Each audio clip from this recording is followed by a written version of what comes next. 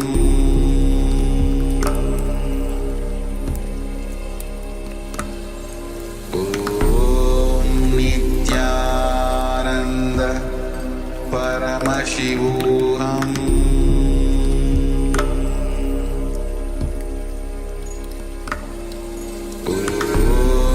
Nityananda Paramashivoham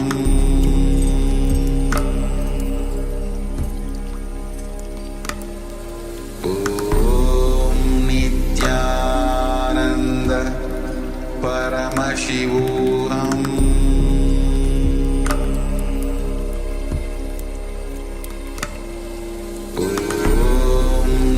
Nityananda Paramashivoham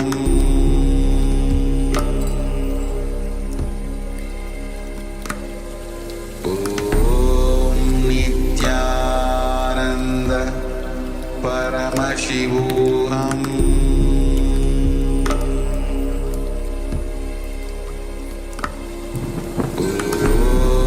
Nityananda Yes, Nityanandam. We complete with all the participants for the delayed start of the yoga session. We had some technical difficulties, but we are ready now. So let us all settle down for Nityananda Yoga, the first yoga session of this season of Paramashivoham.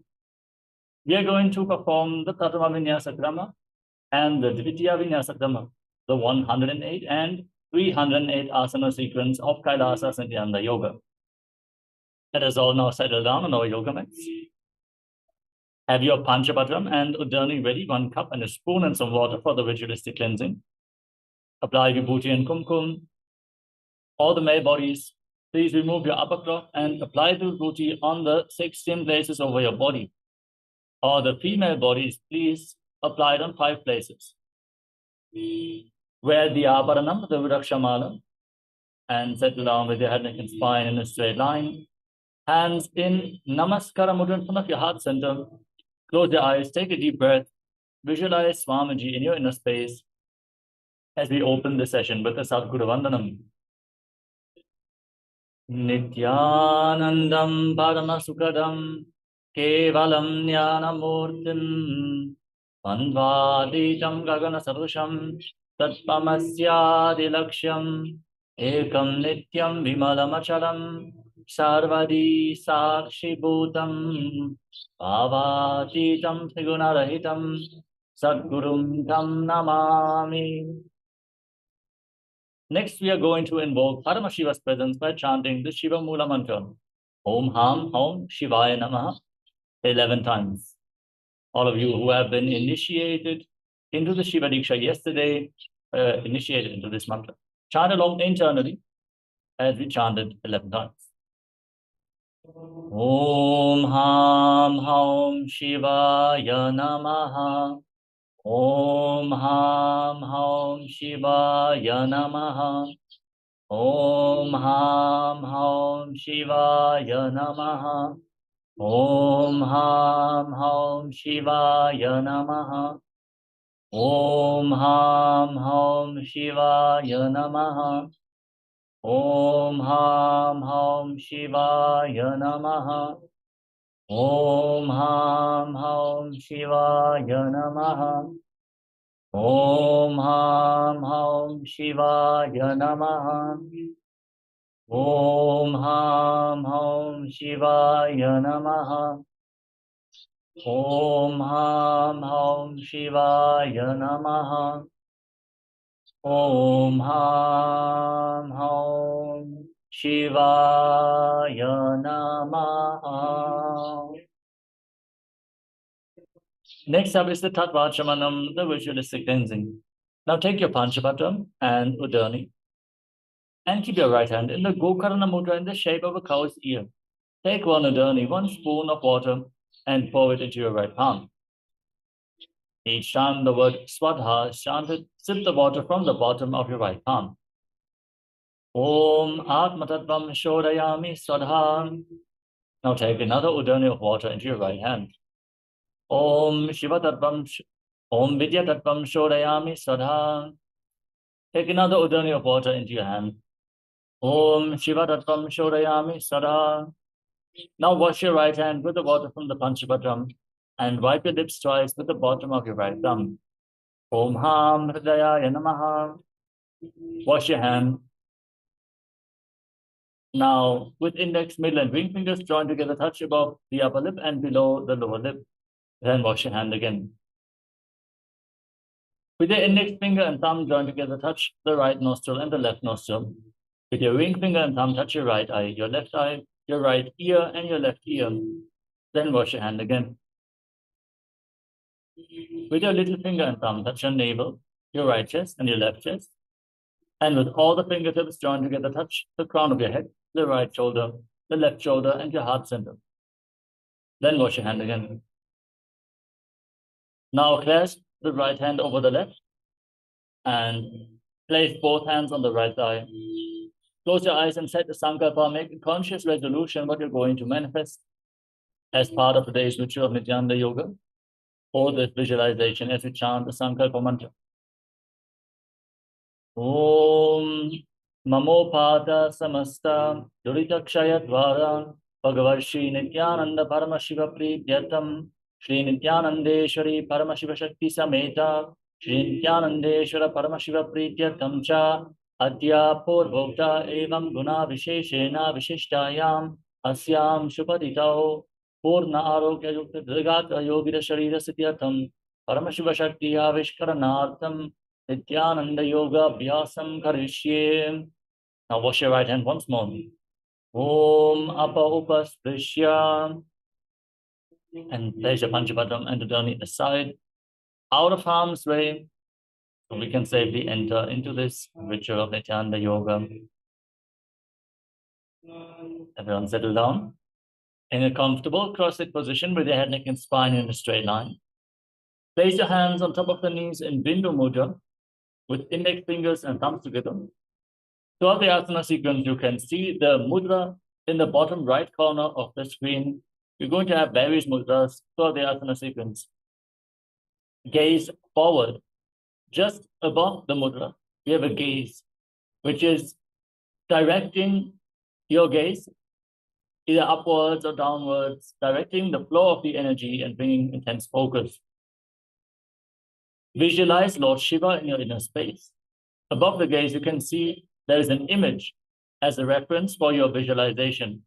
As you hold the visualization intensely within the asana sequence, you're going to embody the qualities of that animal, that tree, that deity, and you're going to manifest Mano Shakti, which is the power of thought, the ability to formulate a will and hold the visualization until it manifests as your reality.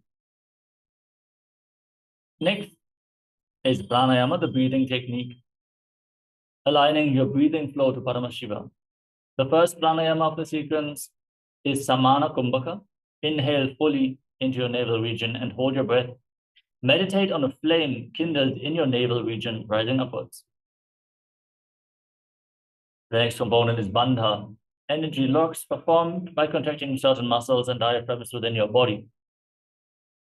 The first bandha we are going to perform is a combination of 3 bandhas, which are Mula Bandha, the root lock, contracting your perineal floor and pulling it inwards. Uddiyana Bandha, the abdominal lock, contracting your muscles above and below your navel and pulling your stomach in and up towards your spine. And the Jalandhara Bandha, the throat lock, locking your chin tightly to the chest, internally contracting your throat muscles. Again, the combination of all 3 bandhas is called Mahamudra Bandha and is a powerful technique for Kundalini awakening, especially when paired with the pranayama. The next component is japa, the internal repetition of mantras. The first japa is soham.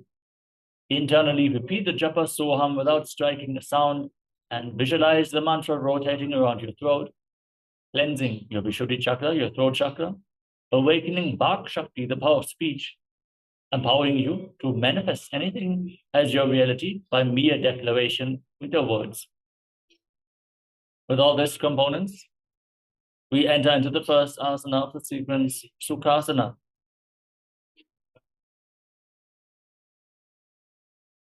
Sukhasana. Tat sukhasanamityuktamashaktastat asanam vijitam yena jitam tena jagatrayam. Parvatasana. Now, place your feet on top of opposite thighs. Sit in Padmasana, the lotus posture. Join your hands in Anjali Mudra and raise them up above your head. Engage Mahamudra Bandha, all the bandhas, and visualize yourself as Mount Kailash. Athavakshe Mahadeva Parvatasana Mangalam Yatkritva Sthira Rupi Syat Shatchakradi Vilopanam. Halibhasana. Now, slightly extend the feet away from the body and join the soles of the feet together. Interlock your hands behind your back in Parashamudra. Lean forward and down. Place your forehead on the ground behind your heels. Gaze to the tip of the nose. Engage all the bandhas and visualize Swamiji in your inner space. Purava Vidhiyahu Me Jano Ubhai Pagathali Samputatano Vishtupache Dobu Karalyavo Dachina Karso Vam Gahavo. Nadi Bhavasana. Now stretch your arms out in front, cup your palms and place them on the ground in front of your feet. As you bring your forehead once more on the ground behind your heels, gaze to the nose, engage all the bandhas and visualize yourself as a snake. Purava Vidhi Pari Agane Nito Hobi Kahuni Panasyo Lagagi Hath Agane Dharti Lagabe Pasari Dobo Hatki Anjuli Kare. Kokilasana. Now keep your hands in Prana Mudra with index and middle fingers extended. Hold on to your big toes. Stretch your legs forward and up, and then cross them into Padmasana. Lean forward and down onto your elbows. Engage all the bandhas and visualize yourself as a bird. Athanyadasanam vakshye yena siddho bhavennaraha akasmad vayu sancharam kokilakshyasanena cha. Netyasana.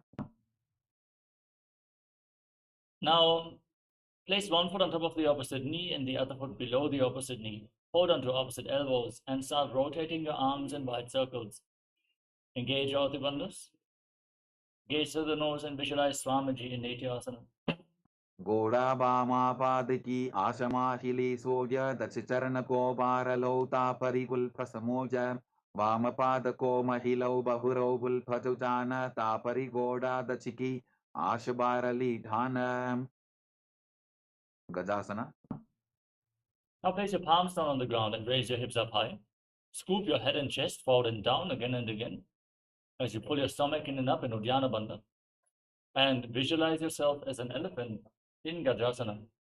Nyukjam Padagre Bhumau Pritvalambi Bhuyamastakaagre Nidhaya Nitambam Urdhvamunnamaya Nabilaksham Bhumau Nasika Maninya. Rikshasana. From the same position, push one heel to the ground, lift the other heel up, alternate on both sides. Pull your stomach in and up and visualize yourself as a bear. Ekaikam Padama Puncha Gajasanam Kuryat Rikshasana Bhavati.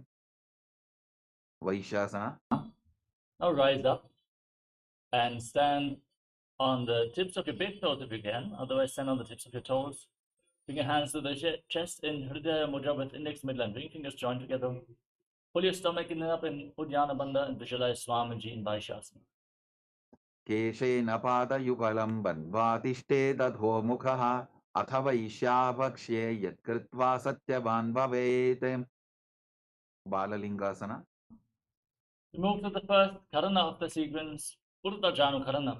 Now stand in Arimandi, heels together, toes pointing outwards and knees bent. Bring your hands to the chest with the elbows raised. Then lift one knee up along the center of your body and follow along with the wrist weighted hand. Gracefully move your arms and legs in circular motion.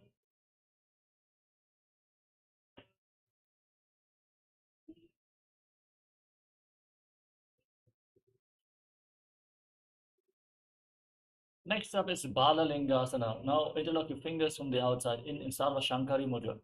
Raise one knee towards your chest. Pull it close to your hand.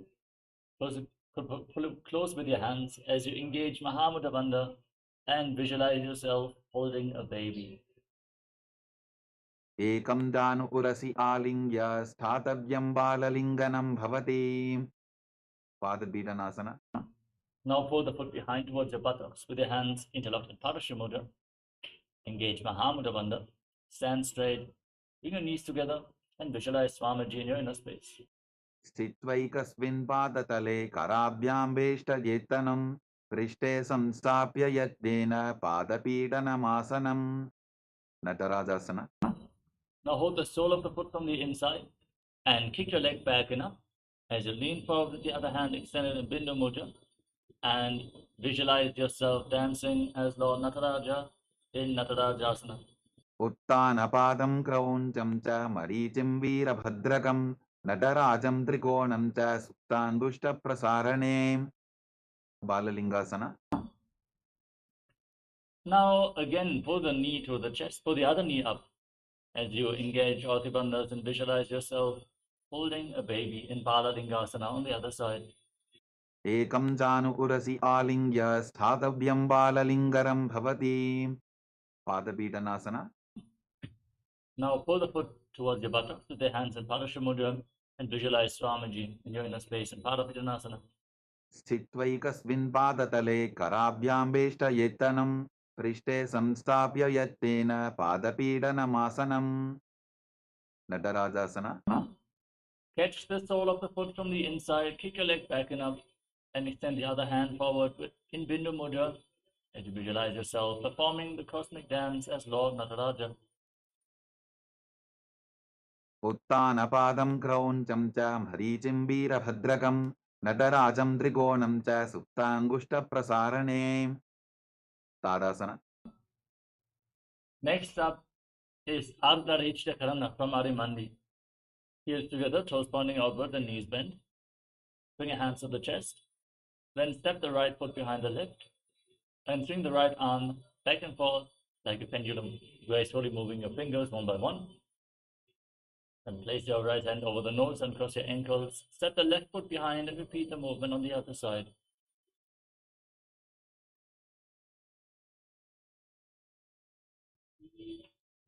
Moving on to the skeleton dance. Now, visualize yourself as a skeleton and shake your body intensely.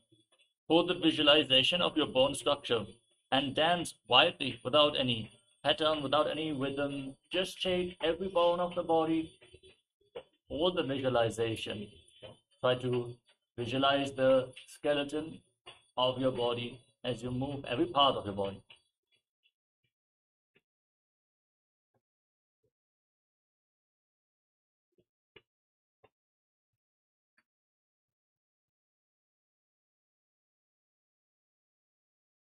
Relax. Now stand in Arimandi with the heels together, toes pointing outwards and knees bent, and cross your arms over top of your head, the palms facing backward. Turn your body to one side and open up your arms over top of your head. Return to the center and cross your arms and open them up to both sides again and again in Katichina Karana.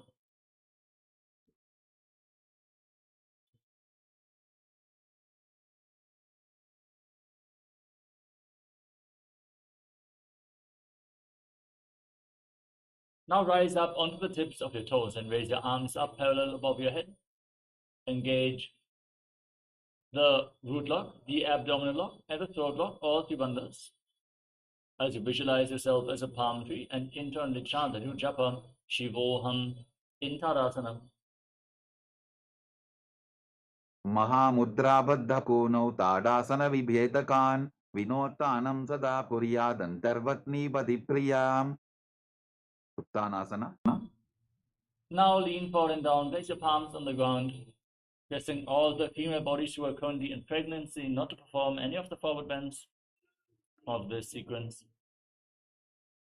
If you cannot place your hands on the mat, you can hold onto your calves or your knees and pull yourself down. Try to bring your head towards your knees. Engage Mahamudra Bandha and visualize Swamiji in Uttanasana. महामुद्राबद्धकोनौ ताडासनविभेदकान् विनोत्तानं सदा कुर्यादन्तर्वत्नीपतिप्रियाम् Tarakshvasana.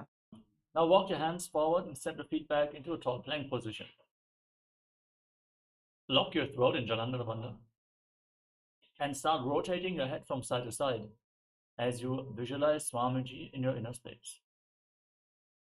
गजासनवस्थित्वा मस्तकं वारं वारं दक्षिणकुक्षिं सव्यकुक्षिं नजेत् तरक्स्वासनं भवति Bhujangasana. Now lower yourself down onto your stomach. Keep your hands at the side of the shoulders. Now raise your head and chest up by the strength of your lower back. And open up your mouth in Bhujangani Mudra, inhaling through the hollow of your throat. Inhale through your mouth as you visualize yourself as a cobra in Bhujangasana.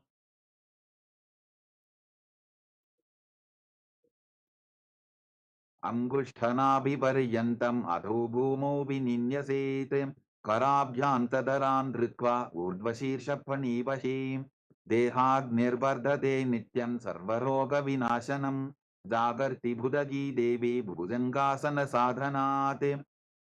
शशासना. Now push yourself up into a plank position and alternate pulling your knees in towards your chest as you breathe calmly through your nose and visualize Swamiji in your inner space. गजासन संस्थितौ जानुद्वयमापुञ्च वारं वारं कर्तव्यं शशासनं भवति. रथासना. Now step one foot forward in between the hands. Simultaneously jump the front foot back and bring the other foot forward again and again, visualizing yourself as a chariot. गजासन संस्थितो एकैकं पादं पूर्वमार्गेण भ्रामयित्वा कर्तव्यं तथासनं भवति. Virabhadrasana. Now rise up with one foot forward, the other foot far back with the back toes facing sideways. Lower your hip and rotate it forward. Bend the front knee at a 90-degree angle. Raise your arms up over top of your head. Engage your Dhyana Bandha, the abdominal lock, and gaze to your third eye as you visualize yourself as Lord Veeravata. वासिष्ठमथ कौण्डिन्यम् ऊर्ध्वकुक्कुटमेव च अष्टावक्क्रमथोत्थानं मयूरं सेतुबन्धनम् उत्थानपादं क्रौञ्चं च मरीचिं वीरभद्रकं नटराजं त्रिकोणं च सुप्ताङ्गुष्ठप्रसारणे. Virabhadrasana. Now exchange the position of your feet. Bend the front knee. Turn the back toes sideways. Raise your arms up. Pull your stomach in and up and gaze up.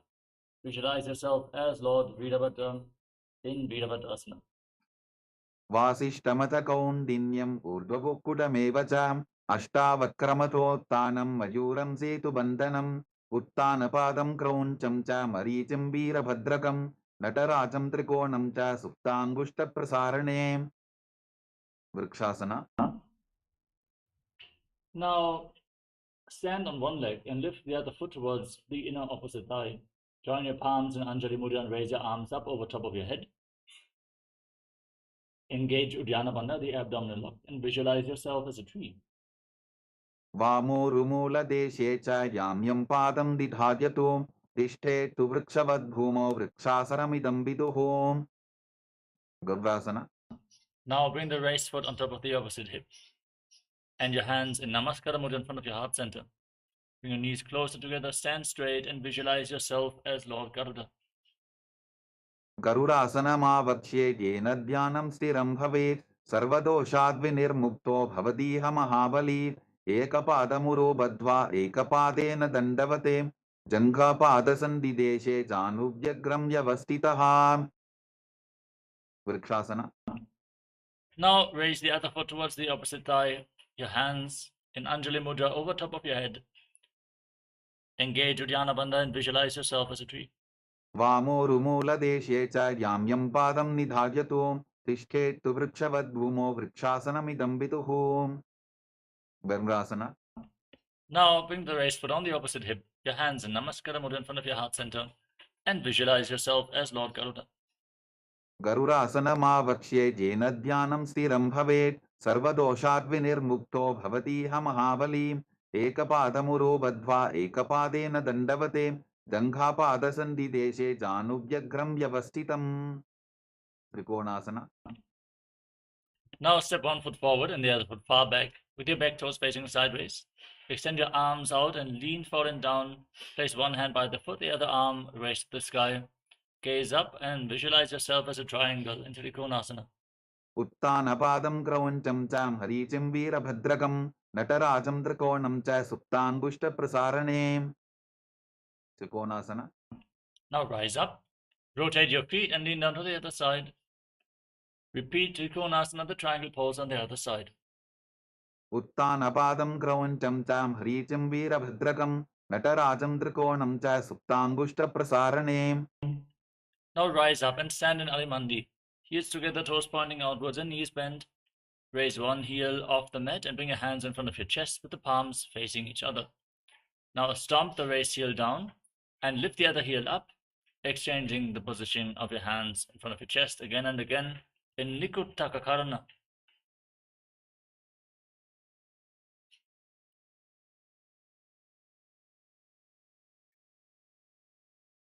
Now, next up is Angushtasana. Now squat down and raise your heels off the mat, tuck your toes and sit on your heels with your perineum. Bring your knees together and join your hands in Namaskara Mudra in front of your heart center. Visualize Swamiji in your inner space, buzz like a bee on the inhalation and exhalation in Brahmari Kumbhaka, and internally chant the new japa Sadashivoham. Angushtasana. Kabandhasana mityahuhu gorakshasana mevacham Angushtamushtikam nyayam brahma prasaditam datam. Saurasana. Now step 1 foot forward and keep your hands at the side of the body with the palms facing forward in Baddha Mudra, fingertips barely touching the ground. Visualize Swamiji in your inner space. Prasaryekam padatalam samsthapitvekapalakam Vidunanasana. Now lean forward and down and hold on to the big toe in Prana Mudra. Keep your hand on the back heel if you can, otherwise you can rest it at the side of your body for balance. Visualize Swamiji in Vidunanasana. Gulphastito padamekam prasarya tatpadakram samsprishet tatkarena Gulphanchanyam dharayet tatkarena Dhunam bedam chabhyaset chobhayatra. Saurasana. Now exchange the position of your feet. Keep your hands at the side, palms facing forward, and visualize Swamiji in your inner space. Prasaryekam padatalam samsthapitvekapadakam Vidunanasana. Now lean forward and down, catch the big toe and the back heel, and visualize Swamiji in your inner space. Gulphastito padamekam prasarya tatpadakram samsprishet tatkarena Gulphanchanyam dharayet tatkarena Dhunam bedam chabhyaset chobhayatra. Brahmajuram Kushasana. Now step both feet in, keep your toes tucked, sit on raised heels with your knees apart. Place your hands on top with the palms facing up. Lock your throat and gaze through the gap between the palms. Visualize Swamiji in your inner space and keep buzzing like a bee. Dobu pranapani hoye vaise edi dobudani vaise Korabakatalya ki mahili ayusa mahera shemili. Kapilasana.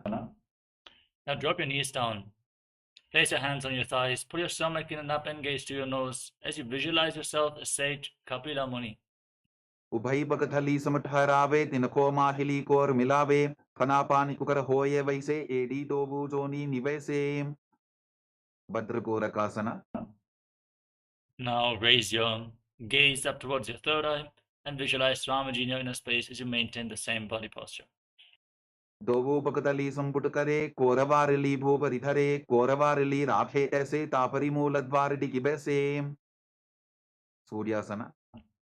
Now lift your knees off the ground and keep them wide apart as you join the soles of your feet together and sit on raised heels. Join your thumbs and little fingers and open up your palms resembling a lotus flower in Padma Mudra. As you raise your arms up, gaze up through the gap between the palms as if you're offering flowers to the sun. Engage Uddiyana Bandha, the abdominal lock, and visualize Lord Surya in your inner space in Suryasana. Edi dobu buta tariyane pranapani baithak punithane goda janga adhar kari rahe aade vam isi vidhi kahe. Mandukasana. Now drop your knees down and sit in between your heels with the toes touching behind your back. Gaze towards your third eye and press your tongue up flat against the palate of your mouth in Mandukya Mudra. As you visualize yourself as a frog, breathe calmly through your nose in Sahaja Kumbhaka in Mandukasana. Padatalo prishta deshe angushte dvecha samstrishete jano yugmam puraskritya sadhyen mandukasanam. Uttana mandukasana. Now raise your arms up and cross them behind your back, holding on to opposite shoulders. Pull your stomach in and up and gaze to your third eye. Press your tongue up and visualize yourself as a frog. Mandukasana Kurparabhyam Dhritam Shiraha Etadbhyekavaduttanam Simhasana. Now cross your feet and sit on the raised heel. Place your hands flat on the knees, gaze towards the tip of your nose, and stick your tongue out, exhaling forcefully through your mouth again and again. Roar like a lion in Simhasana, the lion pose. Dakshinam Savyapulphena Dakshinena Tathetaram Hastaushchajan Stapya Swangulisha Prasaryacha. Bhadrasana. Now join the soles of your feet together behind your back with the toes pointing backwards. Cross your arms behind your back and catch your big toes in Prana Mudra with the index and middle fingers. Gaze to your nose and lock your throat as you visualize Swamiji in your inner space. Return to buzzing like a bee in Brahmari Kumbhaka on in and exhalation. Gulphau Tavrshanasyadho Vyutkramen Samahitaha Padangulshtau Karabhyam Cha Dritva Cha Prishtadeshataha. Kakabusandhyasana. Now place your feet flat on the ground and keep your knees raised. Bring your arms in between the legs and wrap them around behind your back. Try to interlock your fingers behind in Pardushu Mudra. Gaze to your nose and visualize yourself as a crow. Pratame Besako Kritane Dogu Hatapakam Vichane Tinako Modinalya Parilyave Pishtapache Kakasi Karave. Kanipoasana. Now place your palms on the ground and bring your knees onto your arms, towards your armpits. Lean forward, raise your hips, and lift your feet off the mat. Balance on your arms as you visualize Swamiji in your inner space. Asana Kovuna Ashidashita Hoyi to Achi Hoyi. Kapalyasana. Now we're going to enter into the first inverted posture of the sequence, requesting all the participants who suffer from upper back or neck injuries, have high blood pressure or other chronic conditions to take it slow. Please consult your doctor before performing any of these intense asanas. Again, all the pregnant women are also requested not to perform these asanas before you consult with your doctor and make sure this is safe for you. You can also set yourself up in front of a wall for support if you feel unstable in inverted postures. You can use the wall as a support or ask a partner to assist you in the performance of this asana. Now place your head on the ground, form a triangle between your head and your hands. Bring your knees onto your elbows, your hips above your shoulders, and then extend your legs up straight into a headstand. Buzz like a bee in Brahmari Kumbhaka. Gaze towards the tip of your nose and visualize Swamiji in Kapalyasana. Sisha Sisha Dharti Teki Pabudo Miliva Ucha Bukare. Pashvamayurasana. Gently lower your legs down and come to a squatting position with your palms on the ground in front of you. You're going to enter into the new pranayama, which is Rechaka Kumbhaka. Exhale fully, slowly, and then hold your breath after the exhalation. Again and again on every exhalation. Now gaze to your third eye and twist your body. Align one knee and the respective hip with your elbows. Rotate your body and lean forward and down, extending the legs out to the side. Balance on your arms as you visualize yourself as a peacock in Parshvamayurasana. Mayuram Dandavat Kuryan Mayuram Dandanamakam Kuryan Mayuram Pashvabhyam Mayura Pashvanamakam. Pashvamayurasana. Now twist your body in the opposite direction. Again, lean forward, find balance, lift your body off the ground, gaze up and visualize yourself as a peacock. Mayuram Dandavat Kuryan Mayuram Dandanamakam Kuryan Mayuram Parshvabhyam Mayura Parshvanamakam. Bahiraganathasana. Now walk your hands forward, step your feet back into a plank position, then step one foot outside the shoulder and in between the two hands. Push your hips forward, lift your head and chest, gaze up towards your third eye as you visualize yourself as Lord Kala Bhairava in Bhairaganathasana. Asana Kovuna Piti Jayim. Bahiraganathasana. Exchange the position of your feet, step the other foot forward in between the hands, gaze to your third eye and visualize yourself as Lord Kala Bhairava. Asana Kovuna Piti Jayim. Unmukha Pidasana. Now step the front foot back and bring your forearms to the mat. Place your elbows down. Raise your hips. Lift your head. Gaze to your third eye. And visualize Swamiji in Unmukha Pidasana. Bhunnistau Januni Hastau Chatushpadamamanguham Utthapitanghri Upalakatistalamabhiruka. Vasishtasana. Now rise back up onto your hands and rotate your body. Lift one arm to the sky. Gaze up along the raised arm as you visualize yourself as Sage Vashishta. ऊर्ध्वकुक्कुटवासिष्ठमरीच्यहलमत्स्यकं परिवृत्तिं चोदरस्य विविधं धनुरासनम्. Vasishthasana. Now place the raised hand down, lift the other arm up to the sky. Keep your body straight as a plank, your shoulders aligned in Vashishthasana on the other side. ऊर्ध्वकुक्कुटवासिष्ठमरीच्यहलमत्स्यकं परिवृत्तिं चोदरस्य विविधं धनुरासनम्. Anjaniyasana. Now come to a seated position and extend your legs forward. Place your hands underneath the buttocks with the palms facing up. Lock your throat in Jalandhara and gaze to your nose as you visualize yourself as Lord Hanuman. Internally chant the new japa, Mahasadashivoham in Anjaniyasana. Dobu karki ubay hateli koravarli mai lebeli so agane bhuparidashe mahane anguli milirashe. Paschimottanasana. Now lean forward and down and catch your big toes in Prana Mudra. Keep a slight gap between your heels. Engage Mahamudra Bandha and visualize Swamiji in Paschimottanasana. Janu parilalatantu paschimam tanamuchyate yena kena prakarena sukham dharyam tajayate. Ugrasana. Now lean forward and down with your hands interlocked around your neck. Bring your head in between the knees, engage your bandhas and visualize Goddess Kali in your inner space. Sopanibhyam dridham dritva janu parishironyaset asano gramitam proktam bhavedanila deepanam dehavasana haranam paschimottana samyakam yayet tadasanam shreshtham pratyaham dharayet sudhihi. Varichiyasana. Now rise up, step one foot towards your perineum, lean forward and down and wrap your arms around your back. Interlock the fingers as you visualize yourself as Sage Marichi.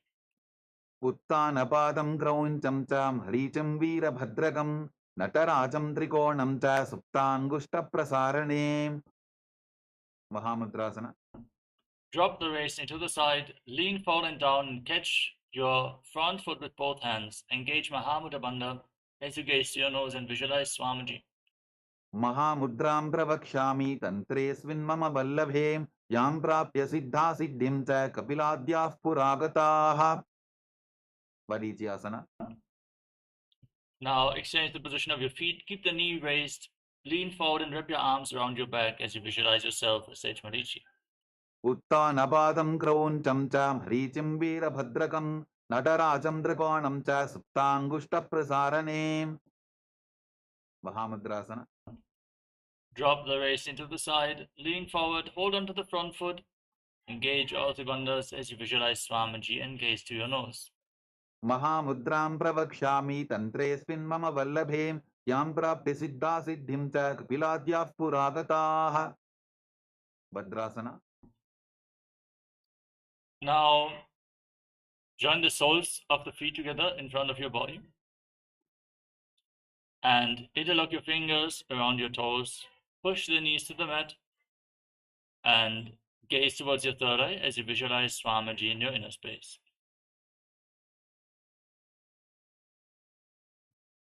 Gulbhau tavrishanasyadah sivantyah parshvayoho kshipet padaparshvetu panibhyam dridham badhva sunischaram.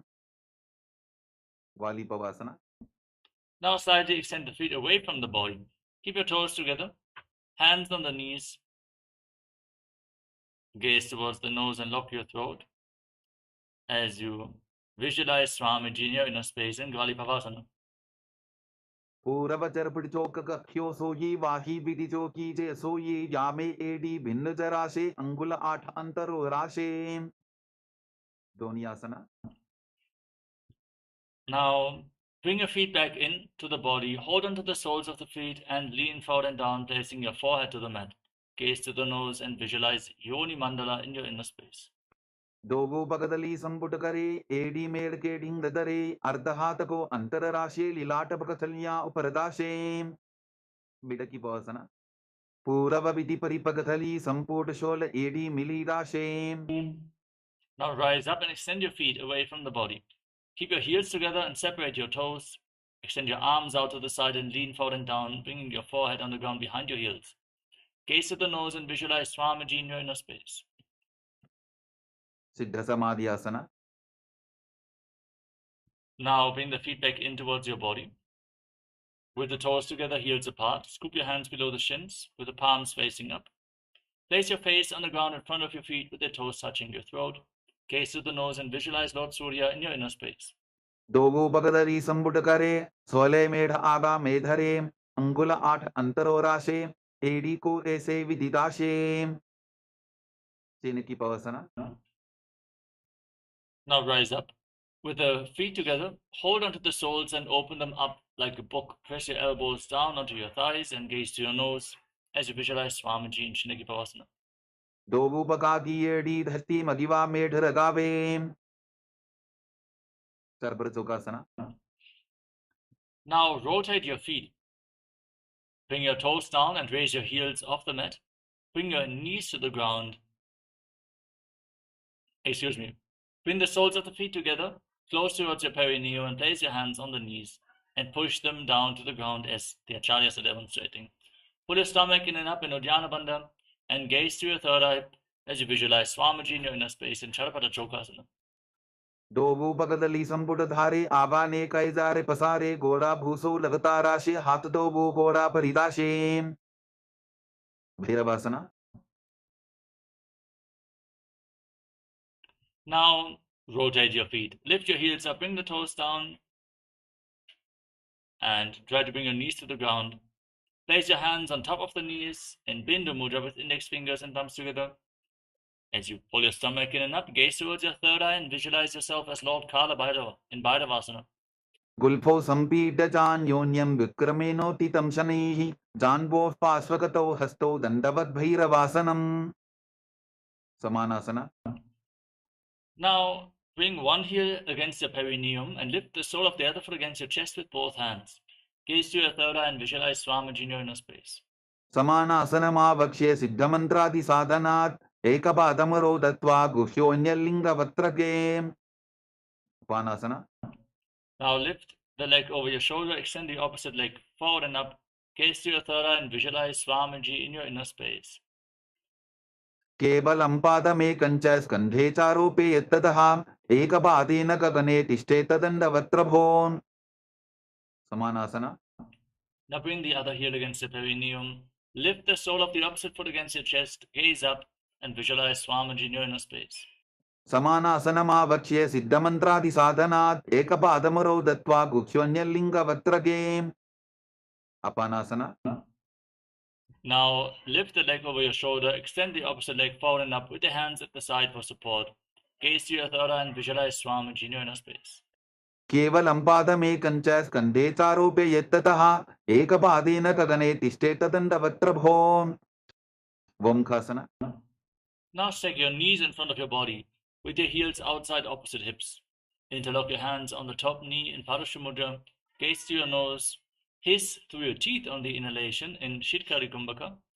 Exhale through your nose and internally chant Om Nityanandoham as you visualize the face of a cow in Gomukhasana. सव्ये दक्षिणबुल्फन्तो पृष्ठपार्श्वे नियोजयेत् दक्षिणेऽपि तथा सव्यं गोमुखं गोमुखं यथा. अनसूयासना. Now catch your big toes in Prana Mudra with index and middle fingers. Pull your stomach in and up in Uddiyana Bandha. Gaze towards the tip of your nose and visualize yourself as Rishika Anasuya in Anasuyasana. दक्षिण गोडो नीचो उठाने बाबों के ऊपर आने गोडा संधि मिलावे भारी आडा पद बुनिदे संधि पसारी. अनुसुयासना 2. Now interlock your hands behind your back and lean forward and down. Bring your chin over the knees and try to touch your nose to the mat as you gaze to the nose and visualize yourself as Rishika Anasuya. जीमरा गोदा की संधि उपरिडा बागोड़ा की संधि मिलाई राशे गोरा से उले पकतल्यालो आरवाई सुधा राशे. Garvasana 2. Now rise up, step the right foot flat on the mat and bring the left heel against your perineum. Place your hands on the respective knees. Fix your gaze at the tip of the nose and visualize yourself as Lord Garuda. Davobhakamodi Bahila Vilpamula Dwarani Saidem. Naradasana. Now sit on the heel, interlock your hands around your neck, and twist your elbows outside the raised knee. Fix your gaze at your third eye and visualize yourself as Sage Narada. Pishtijavam Bagdali Keri Bhuparita Hilava Vebheri Godasuro Fno Hejogi the Chipashitira Shesoyi. Matsibhitakasana. Now bring the left foot onto the right thigh and hold on to the right shin with the left hand at the right big toe with the right hand in Prana Mudra. Gaze towards the tip of the nose and visualize Matsya, the fish avatar of Lord Vishnu, in Matsya Pitakasana. Vamena Vamangustanto Grihitam Majjavitakam Yori Vamena Sambhidya Medratupari Dakshinam. Vamkhasana. Now repeat Gomukhasana on the other side. Stick your knees in front of your body. Interlock your hands on the front knee. Gaze towards your nose and visualize the face of a cow. Sabve Dakshinabulphanto Prishtaparshvin Yozayetem Dakshine Pitata Sadyam Gomukham Yatham. Anasuyasana. Now catch your big toes in Prana Mudra with index and middle fingers. Pull your stomach in and up. Gaze to your nose. Keep hissing through your teeth on the inhalation and visualize yourself as Rishika Anasuya. दक्षिण कोटो नीचो ठाने बाबोता के ऊपर आने गोडा संधि मिलावे भारी आडा पद बुनिदे संधि पसारी. Anusuyasana 2.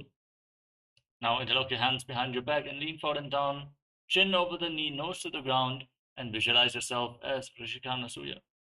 जीमरा कोदा की संधि उपरिडा बागोड़ा की संधि मिलाई राशे गोरा से उले पकतल्यारो आरवाई सुधा राशे. Garvasana 2. Rise up, place the left foot flat on the mat and the right heel against your perineum. Hands on the knees, gaze to the nose, and visualize yourself as Lord Garuda. Davo Bakamodi Edi Bahila Vilpamula Dwarani Saidem. Naradasana. Now sit on the heel, interlock your hands around your neck and twist your elbows outside the raised knee. Gaze to your third eye and visualize yourself as Sage Narada. Pishtijavam Bagdali Keri Bhuparita Hilava Vebheri Godasuro Fno Hejogi the Chipashitira Shesoyi. Matsibhitakasana. Now place the right foot on the left thigh. Hold on to the right shin and the right big toe. The left shin and the left big toe. Gaze to the tip of the nose and visualize Matsya, the fish avatar of Lord Vishnu. Vamena Vamangustanto Grihitam Majjavitakam Yori Vamena Sambhidya Medratupari Dakshinam. Matsyendrasana. Now extend your legs out in front. Then place the left foot on the right thigh.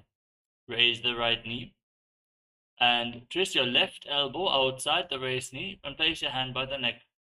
Place the right hand on the ground behind you. Gaze to your third eye, twist your spine and visualize Sage Matsyendrasana, the master of Hatha Yoga. Uderam Paschima Bhasam Kritva Tishtati Yattataha Nambrangam Vamapadam Hi Dakshachanu Parinyaset. Ubasana. Now extend your front hand down towards the foot with the elbow outside the raised knee. Hold onto your big toe in Prana Mudra and gaze towards your third eye as you place the other hand on your ear. Visualize yourself as a camel in Kubasana. Asana Koguna Jholo Jaye. Matsyendrasana 2. Now place the hand from the ear to the ground behind you. Twist your spine even more, gaze to your third eye and visualize Sage Matsyendrasana in Matsyendrasana 2.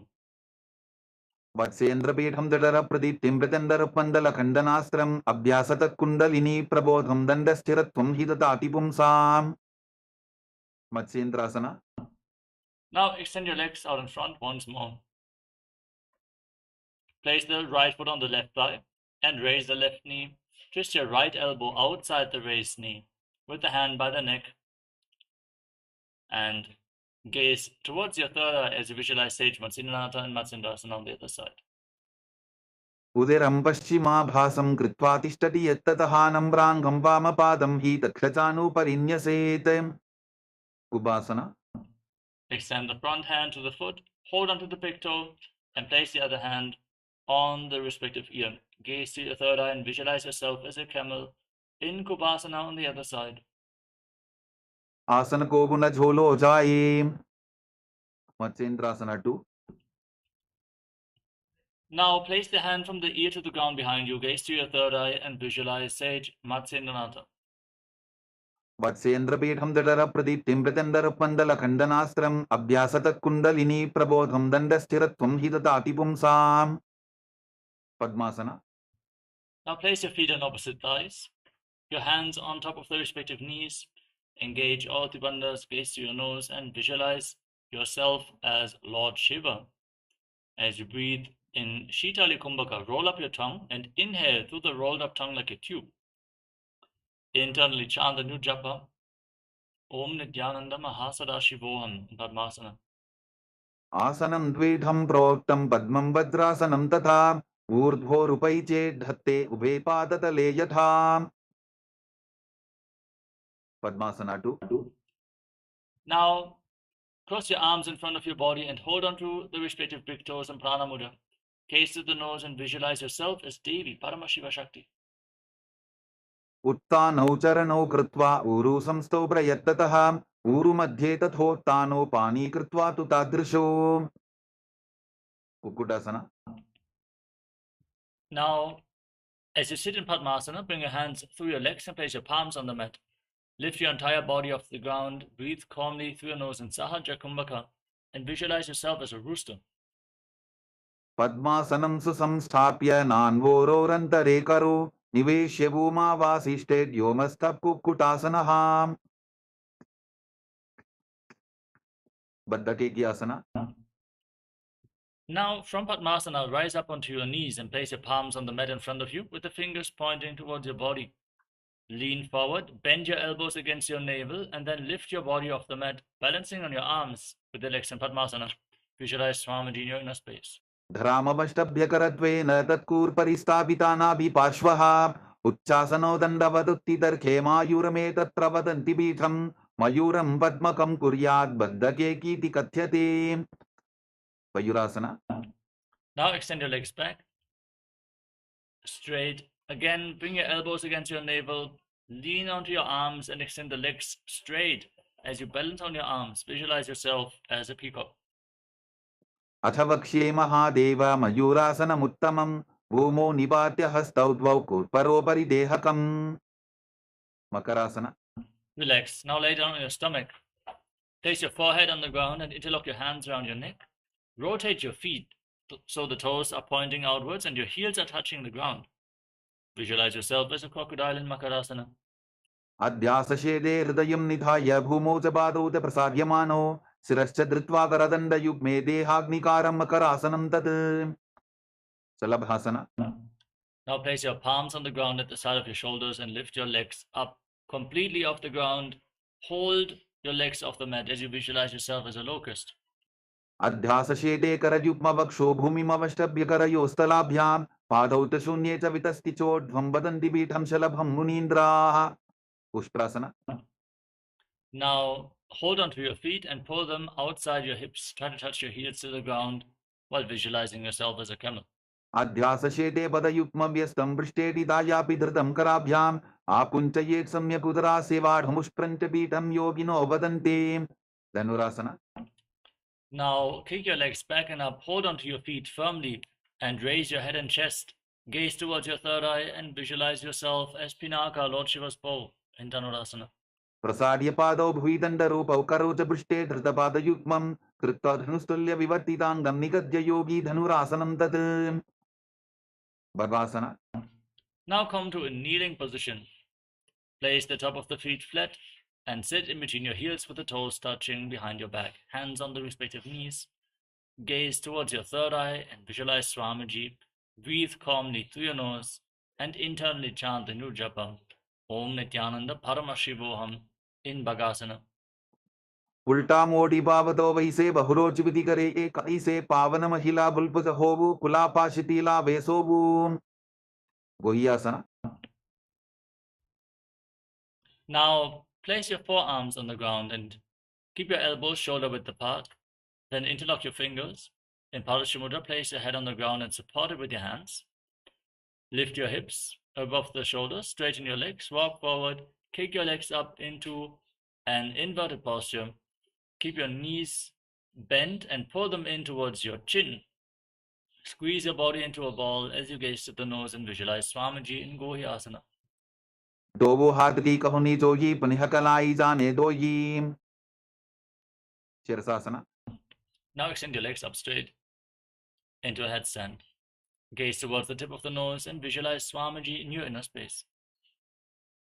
विपरीतं मण्डलं तद्विधैव विदितं हिनः दण्डासनं दिदा प्रोक्तं विपरीतोपवेशने.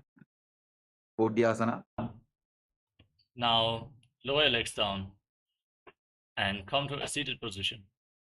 Extend your legs forward and start rapidly exhaling through your nose like the bellows of a blacksmith in Vastika Kumbhaka. Hold on to your calves and extend your legs forward and up. Then visualize Swamiji in your inner space in Podyasana. दोवो हाथ पक बाहर आने गोरा तरे काकसी ठाने अंगुष्ठ पिंडली लगता धरे चरण उभे आकाश दिशी करे. Paribhasana. Keep your legs raised, hold on to opposite shoulders behind your back, gaze to your third eye and visualize yourself as a mace. Keep rapidly exhaling in Parigasana. उत्तानशयनं कृत्वा पादौ मिलित्वा प्रसाद्य नितम्बं भूमौ स्पृष्ट्वा हस्ताभ्यां कन्दरां बद्ध्वा. Naukasana. Now extend your arms out in front, parallel to the ground. Gaze to your third eye and visualize yourself as a boat. उत्तानशयनं कोट्पराभ्यां भूमिं वष्टद्य हस्तो नितम्बं निधाय. Rudrasana. Now scoop your hands below the feet with the soles of your feet together in front of your chest. Pull the soles of your feet against your chest as you gaze to the nose. Visualize yourself as Lord Rudra and keep rapidly exhaling in Vastika Kumbhaka. पगरली संपूट करी हाथस्य उपक उचाई पकाका अंगूठा दोबो लेबो परलिका नीतालवे. उन्मुख बीतासना. Relax. Now lay down on your back. Breathe calmly. Place your feet flat on the mat and keep your knees raised. Place your palms on the ground just behind your heels. And then push your hips off the ground, contract the perineal floor and lock your throat. Hold your breath intensely in Mudra Kumbhaka as you gaze towards the tip of the nose and visualize Swamiji in your inner space in Unmukha Pitasana. ऊर्ध्वे च जानुनी कृत्वा शवित्वोर्ध्वमुखं तथा उत्थाप्य हस्तौ तिष्ठेतु पीठ उन्मुखनामके. Savasana. Now lay down flat on your back. Keep your hands at the side of the hips with the palms facing up. Forcefully contract the perineal floor. Pull the Kundalini Shakti up along your spine from the Muladhara all the way to the Sahasrara Chakra and Shakti Chalan Mudra. Churn the energy within your body as you lay completely still without any movement of the body and mind. We're going to enter into a small meditative process. Visualize that your body is dead and Swamiji is liberating you. Internally chant the Mahavakya.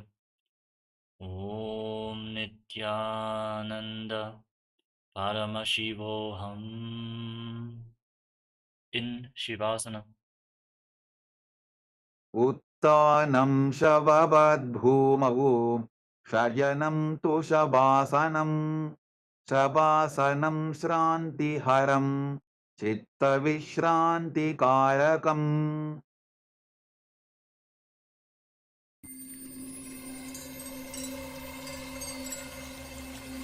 I welcome you all with my love and respect. Let you all open all your three eyes. Om Nityananda Paramashivoham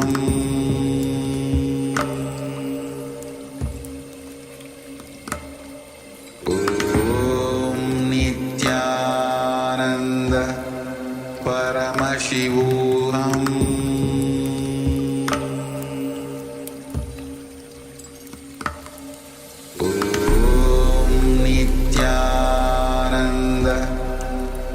Paramashivoham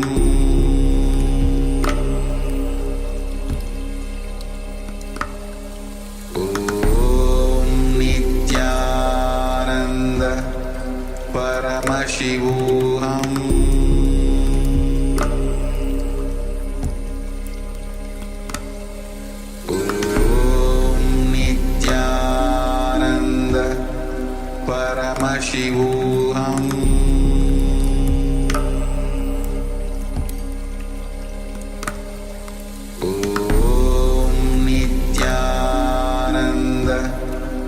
Paramashivoham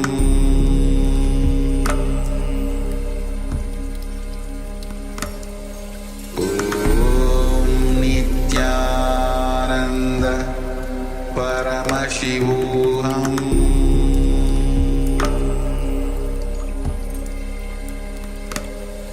Om Nityananda Paramashivoham Paramashivoham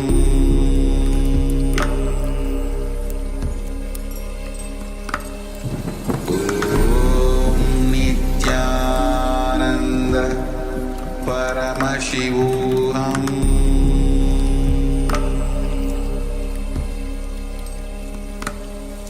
Om Nityananda Paramashivoham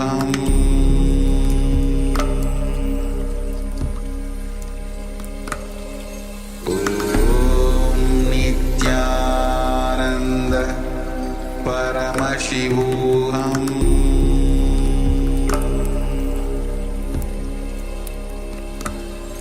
Om Nityananda Paramashivoham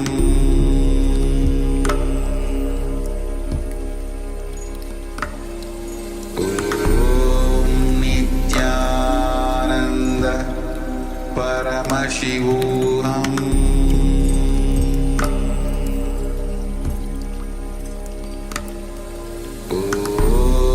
Nityananda Paramashivoham Paramashivoham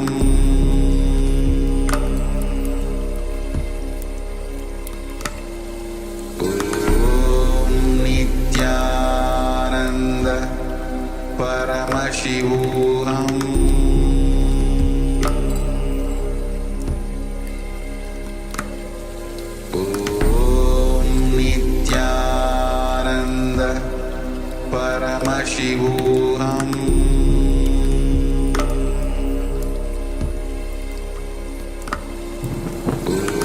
Om Nityananda Paramashivoham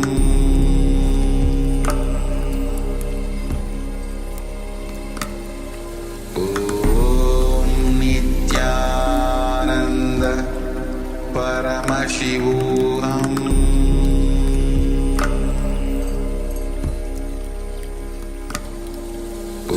Om Nityananda Paramashivoham Om Nityananda Paramashivoham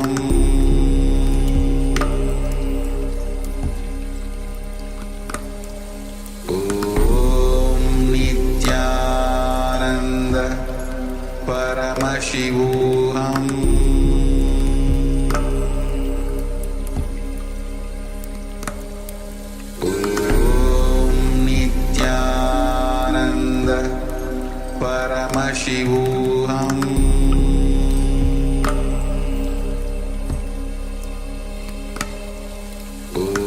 Om Nityananda Paramashivoham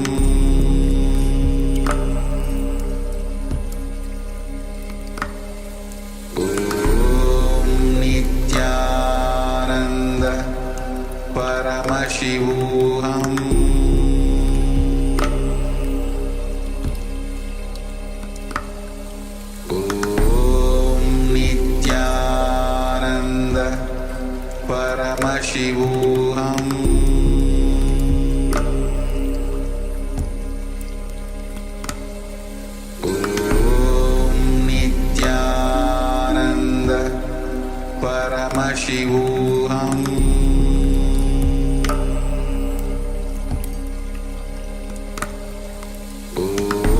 Om Nityananda Paramashivoham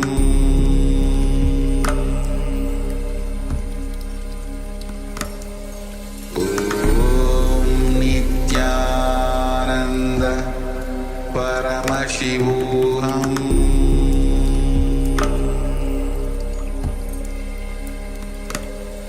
Om Nityananda Paramashivoham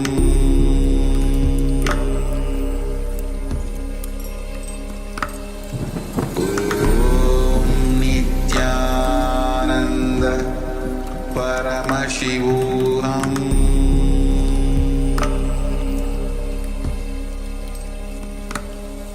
Om Nityananda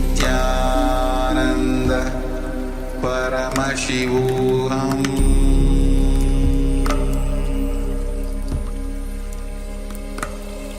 Om Nityananda Paramashivoham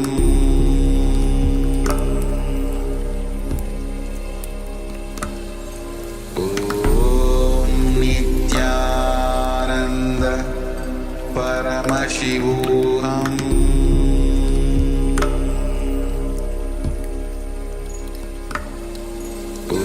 Om Nityananda Paramashivoham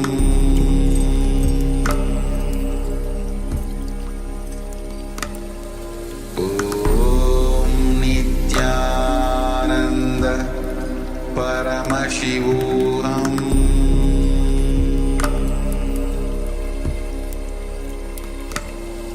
Om Nityananda Paramashivoham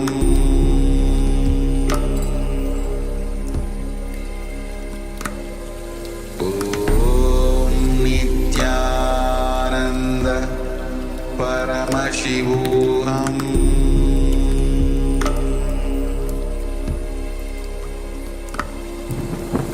Om Nityananda Paramashivoham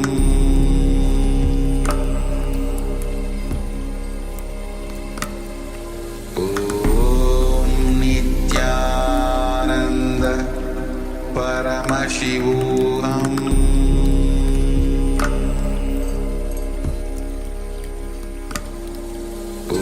Om Nityananda Paramashivoham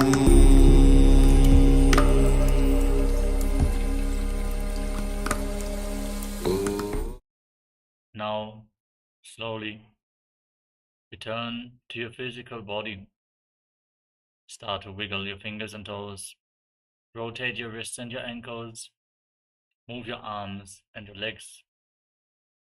Pull your knees in towards your chest. Encircle them with your arms and rock them from side to side as you slowly return to a comfortable seated position.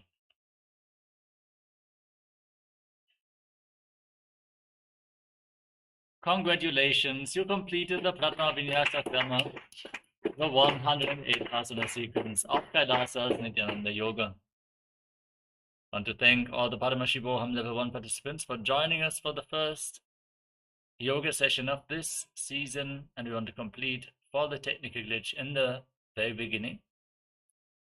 The next session for the Paramashivoham Level 1 participants is going to be power manifestation.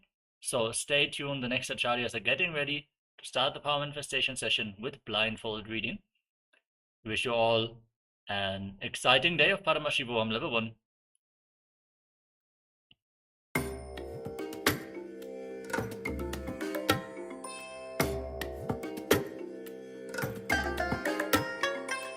I bless you all. Let you all open all your three eyes and manifest the powers of Mahasadashiva. Om Nityananda Paramashivoham Om Nityananda Paramashivoham Om Nityananda Paramashivoham Om Nityananda Paramashivoham Om Nityananda Paramashivoham Om Nityananda Paramashivoham Om Nityananda Paramashivoham Om Nityananda Paramashivoham Om Nityananda Paramashivoham Om Nityananda Paramashivoham Om Nityananda Paramashivoham Om Nityananda Paramashivoham Om Nityananda Paramashivoham Om Nityananda Paramashivoham Om Nityananda Paramashivoham Om Nityananda Paramashivoham Om Nityananda Paramashivoham Om Nityananda Paramashivoham Om Nityananda Paramashivoham Om Nityananda Paramashivoham Om Nityananda Paramashivoham Om Nityananda Paramashivoham Om Nityananda Paramashivoham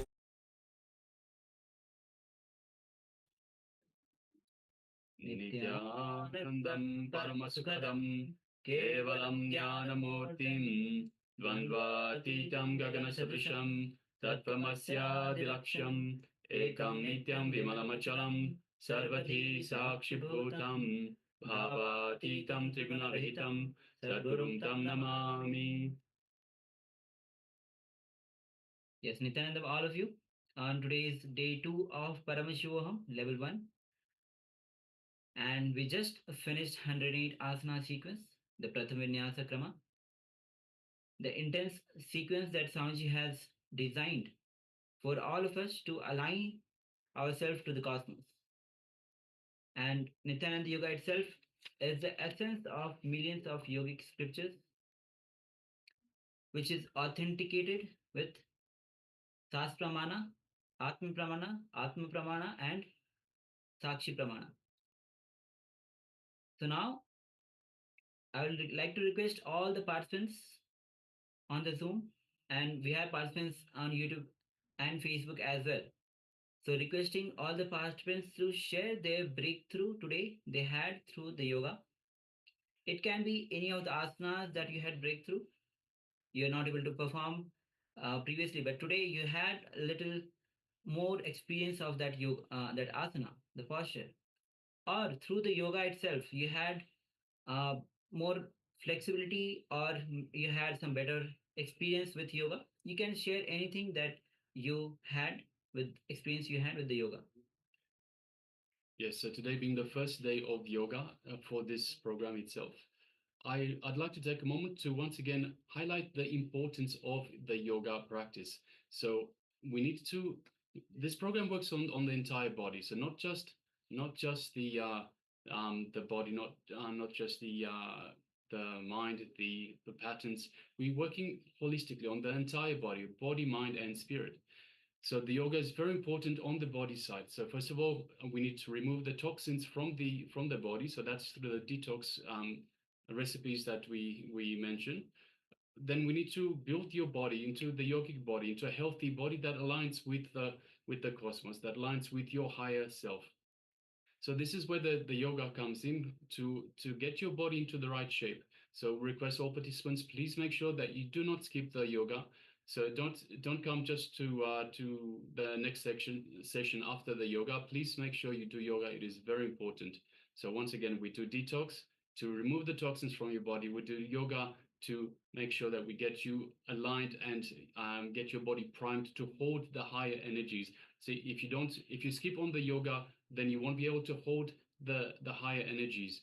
So by practicing the yoga, so again for the entire 21 days of the program, then you will be able to hold more and more energy. So the body will become more and more aligned to your true self, to the cosmic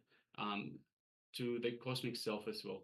And this way, you'll be able to hold higher energies. You'll be able to manifest powers a lot more easily. So everything is interconnected. So once again, request everyone, please make sure, do not skip the yoga. It is very important. It is for your benefit. And requesting all the participants to switch on their cameras. Those who have taken a quick break after yoga, waiting for them so that they can join us back. We'll be starting power manifestation in few moments. And also those who are available in the camera, please switch on their cameras.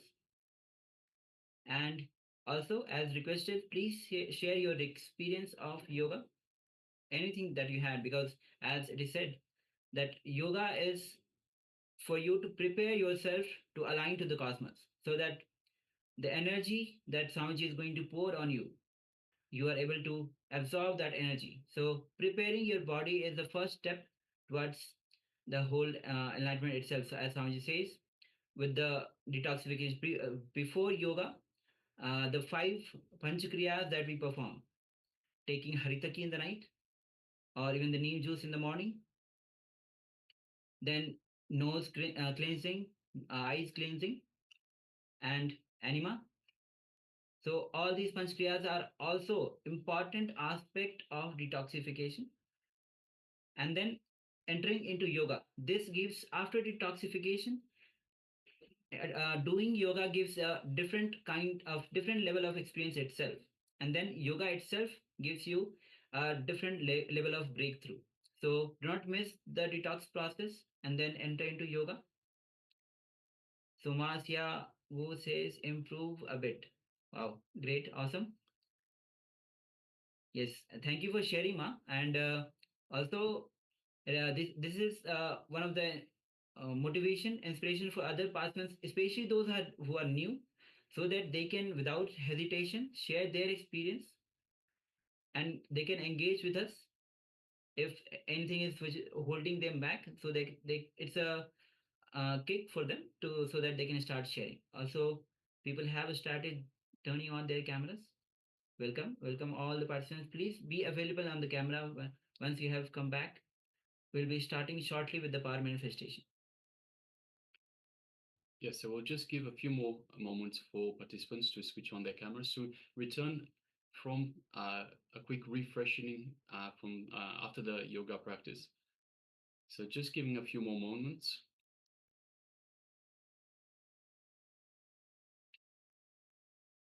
So shortly we'll be entering into the power manifestation. Meanwhile, you can start having the eye bands with you if you don't have yet with you. And if you don't have the eye band itself, you can use a piece of cloth, because we are entering into the power manifestation of manifesting the powers of third eye, seeing picture blindfolded. So if you don't have eye band, take a piece of cloth to cover your eyes so that light doesn't fall on your eyes as you are manifesting the powers of third eye. Do not use your logic. Do not do not tense yourself. Do not force yourself to see through third eye. It is Paramashiva who will be revealing to you through your third eye. Yes, so once again, the powers of the third eye come from the space of oneness with the Supreme Pontiff of Hinduism, with Swamiji himself, as well as oneness with the divine, with the Supreme Super Consciousness that is Paramashiva. So it is a measure of your conscious, of your oneness with the divine that manifests the powers through you. So that's why we say don't engage the mind. It has nothing to do with the mind, nothing to do with the logic. In fact, if anything, we need to remove any thoughts, remove anything related to the mind, and just let the power manifestation happen. So the divine will act through you. We just request the divine, please act through me, manifest this power through me. So we'll give you further directions shortly. So now requesting all the participants, those who have not yet have the IBAN with you, please go ahead. We'll be entering into the SAS Pramana. So just requesting, so there's still a number of participants that have not switched on their cameras. So we have Dong, we have Ma Nitya Prema, we have Ma Nitya Ganam Pananda, and we have Hu Xiao Pong, as well as one other participant. I cannot read the writing. So I request, please come on camera and please make sure that you take part in this power manifestation. It is very important. So this is where, so once we've practiced the yoga, we've received clicks, we've received powerful cognitions, we've gotten the body started to move it towards the alignment that it should be in order to hold these high energies. We need to bolt these high energies in our body, and this is where the power manifestation comes in. Yes, so requesting those who have not yet switched on the cameras, please switch on the cameras, and also those who have switched on the camera, please make sure that you are participating in the power manifestation, because just after the yoga where your energy is involved with the energy, this is the right time to start manifesting the powers of third eye, powers of Paramashiva. Let the energy of Swamiji flow through you. We'll be entering into the SAS Pramana of manifesting the powers of third eye. Kapalantarmano yasya tishthanmilitalochanaha kramena manaso dharya lakshaye lakshamuttamam.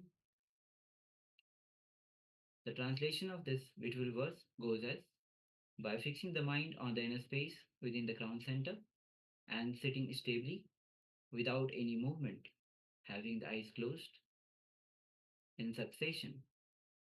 By that stability of the mind and the inner space, through the power of third eye, one directly sees the ultimate goal, Laksham. By having the vision beyond the sight that reveals any object or place, attaining the space of oneness with the source, Paramashiva. Yes, so that was the scriptural reference, the Shastra Pramana. So now requesting all participants to apply the IBANs. So start putting on the IBANs, as we'll shortly be starting the power manifestation itself. So please take a moment and apply the IBANs. And once again, if you haven't got an IBAN, then you can use any piece of cloth. It's better to use a piece of cloth than just to close your eyes, because your mind will play tricks and will try to take a pic, to try to see what is happening, and the exercise the power manifestation will not work. So I request all participants, please make sure you cover your eyes. Don't just close your eyes, but cover your eyes to make sure that you do not accidentally see the image that we will be displaying on your monitor, on your screen. So requesting all participants, if you haven't already covered your eyes, please cover your eyes. Also requesting Ma with the name Honor 20i, please rename yourself with your name so that we know. Yes, please have your real name as your label. Yes, please rename yourself, and also if you have the IBAN, and you can cover your eyes with the IBAN. If you don't have the IBAN, you can use a piece of cloth to cover your eyes. Do not just close your eyes.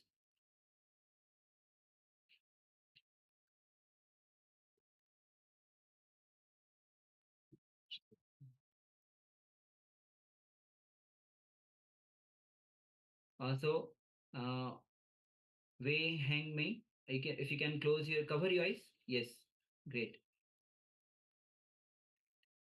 Now, bring your awareness to your third eye. Yes, Ma Dong has switched on her cameras. Please cover your eyes now with the third eye.